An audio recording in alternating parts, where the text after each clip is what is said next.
Hola, yo soy León Tripp y les voy a hablar acerca de la creación de la matriz de interesados en un proyecto.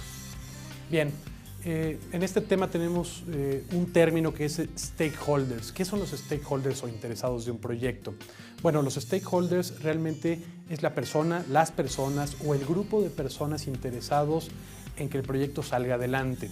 En los proyectos de desarrollo es de suma importancia hacer una adecuada gestión de las expectativas y de las intenciones que tiene cada uno de los stakeholders hacia el proyecto.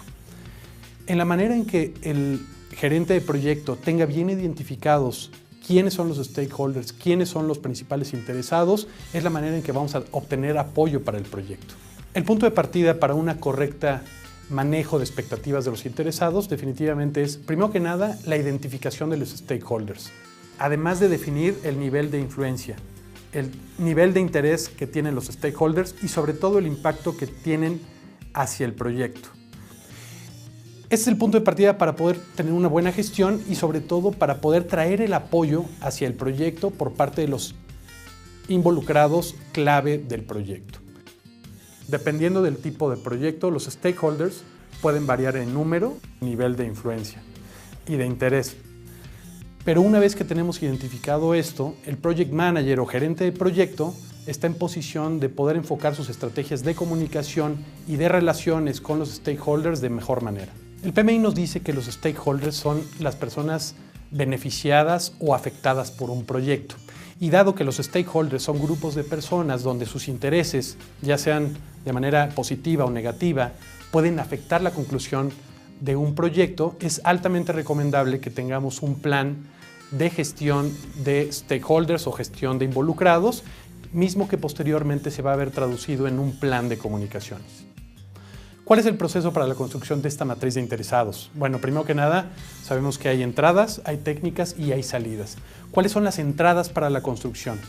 Primero que nada, la matriz de resultados, el perfil del proyecto, los factores medioambientales que rodean al proyecto, ¿sí? Y además tenemos los documentos aprobatorios del proyecto. Todos estos 4 documentos son documentos de entrada, los cuales vamos a utilizar para poderlo procesar con ciertas técnicas, como la gráfica que vemos aquí, en donde tenemos análisis de stakeholders, ¿no? Análisis de los interesados, clasificación de los stakeholders, ¿sí? Y por último, los documentos probatorios del proyecto. ¿Qué vamos a tener de salida en este proceso? Bueno, lo que vamos a tener es una matriz de stakeholders, como lo vemos de este lado. Una vez que la información de los stakeholders está completa, el gerente de proyecto debe graficar esta información en una matriz de 2 columnas y 2 filas. ¿Qué es lo que tenemos aquí? Esto nos va a permitir posicionar a cada uno de los stakeholders, ¿sí?, en uno de los cuadrantes, para lo cual vamos a definir una estrategia de comunicación específica para ese grupo de interesados. Es decir, como podemos ver en la gráfica que tenemos de este lado, tenemos 2 columnas, primero que nada, si tiene poca o mucha influencia en el proyecto, uno de estos, los interesados. Y por el otro lado, en las líneas, tenemos si tiene interés, poco o mucho interés. Por decir, si uno de nuestros stakeholders, de los interesados que nosotros acabamos de identificar, sabemos que tiene poca influencia en la organización, poco interés en el proyecto, lo que vamos a hacer es observar. Recordemos que los stakeholders o los interesados van a cambiar de posición en esta matriz a lo largo del ciclo de vida del proyecto. ¿Qué es lo que vamos a hacer para un interesado que tiene poca influencia, mucho interés en el proyecto? Lo único que vamos a hacer es satisfacer sus expectativas con esto que llamamos gestión de las expectativas o el expectations management de estos interesados en el proyecto. Para los interesados donde tenemos mucha influencia y tenemos poco interés en el proyecto, lo que vamos a hacer es comunicar, es decir, lo vamos a mantener comunicado acerca de los avances del proyecto. Y por último, mucha influencia, tenemos mucho interés en el proyecto, lo que vamos a hacer es buscar que estos stakeholders colaboren de cierta manera en el proyecto, recordando que entre más colaboran en los esfuerzos que estamos haciendo dentro del proyecto, lo que vamos a hacer es un esfuerzo compartido que va a servir mucho en el éxito del proyecto. Una vez que tenemos identificados a los interesados en el proyecto en la matriz que acabamos de comentar y una vez que tenemos toda la información completa, Las estrategias que se deriven de este plan de comunicación estarán encaminadas a dar soporte al proyecto y a minimizar los efectos negativos de cualquier stakeholder ante el proyecto. Algunas estrategias que podemos utilizar para esto son: 1. La comunicación.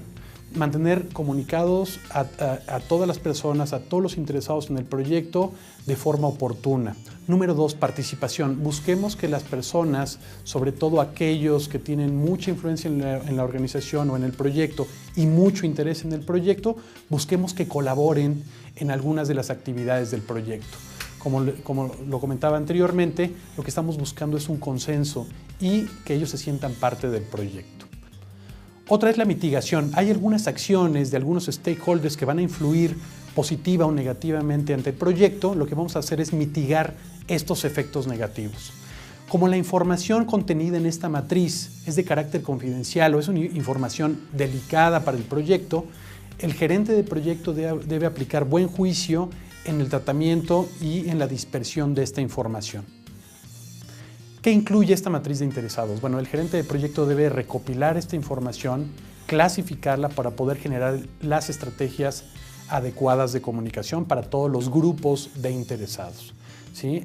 A continuación les voy a mencionar algunos puntos que debe incluir esta matriz, no solo con la intención de recopilar la información, de planear los tiempos para producir la información y distribuirla, sino también con el fin de poder generar posteriormente el plan de comunicaciones. ¿Qué debe tener? Bueno, primero que nada, nombre del stakeholder. ¿Quién es el stakeholder? ¿Qué información necesita? ¿Cuál es su necesidad de información? ¿En qué formato vamos a enviar la información? ¿Quién es el responsable de hacerlo? ¿Sí? ¿Cuál es la periodicidad de la información con la cual se lo vamos a enviar? Y por último, el responsable de enviar la información a este stakeholder, ¿no? Con esto estaríamos completando la información. Recordemos que si empezamos a hablar de temas de comunicación, estamos hablando realmente de 3 elementos: un emisor, un mensaje y un receptor. En torno a esto vamos a generar toda la planeación, tanto de stakeholders como el plan de comunicación. ¿Cómo debe quedar nuestra matriz de interesados? Bien, a continuación vamos a ver cómo debería de quedar esta matriz. Si se fijan, de este lado tenemos un ejemplo de lo que debe contener la matriz. Primero que nada tenemos el título, matriz de interesados o matriz de stakeholders. Después tenemos el nombre del stakeholder, ¿no? ¿Quién es? Tenerlo bien identificado. Y después tenemos el tipo de stakeholder, que bien puede ser un actor que está participando internamente en el proyecto o puede ser un stakeholder externo, ¿sí? Entonces aquí es donde vamos a clasificarlo y, si es posible, darle un nombre al grupo de interesados que acabamos de identificar.